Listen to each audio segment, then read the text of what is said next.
बिस्मिल्लाहिर्रहमानिर्रहीम। अस्सलाम वालेकुम। बेनिकाब न्यूज़ के साथ मैं हुसैना हुसैन। चलते हैं खबरों की जानिब। आलमी यौम सहाफ़त पर एक तलख मगर सच्चा पैगाम।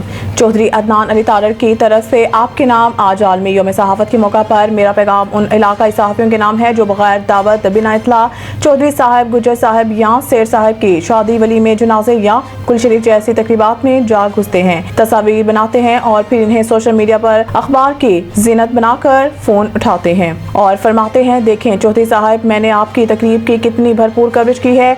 आप चाय पानी का भी बंदोबस्त करें या बताएं मैं कब आऊं अपनी मेहनत का इनाम लेने। यकीन जानिए ये हरकतें करने वाले नाम नहाद सहाफ़ी दरअसल सहाफ़त जैसे मुकद्दस पेशे पर बदनाम दाग हैं।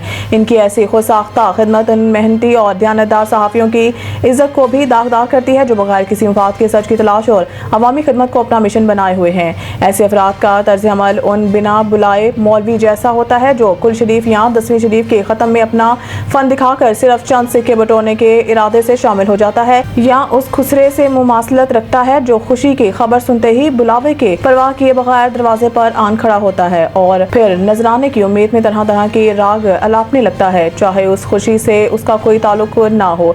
ऐसे लोगों के लिए ना इखलास की कोई वक़्त होती है और ना ही मौका महर की कोई तमीज़ है। लेकिन हाँ, अगर कोई आपको खुद अपनी खुशी या गमी के मौका पर याद करता है, बुलाता है तो ज़रूर जाएं। रिज़्क़ हलाल जहाँ से भी मिले इज़्ज़त से कमाएं, मगर याद रखें बगैर बुलाए किसी निजी तकरीब में जाना सिर्फ बदतहज़ीबी, बल्कि इससे ना सिर्फ आपकी अपनी इज़्ज़त मजरूह होती है बल्कि पूरे सहाफ़ती शोबे के साख भी मुतासर होती है। अल्लाह रब्बुल इज़्ज़त हमें हक और सच लिखने, बोलने और बगैर किसी लालच के मज़लूमों की आवाज़ बनने की तौफ़ीक़ अता फरमाए। याद रखें सहाफ़त इबादत है, इसे फ़कत कारोबार या तमाशा ना बनाएं।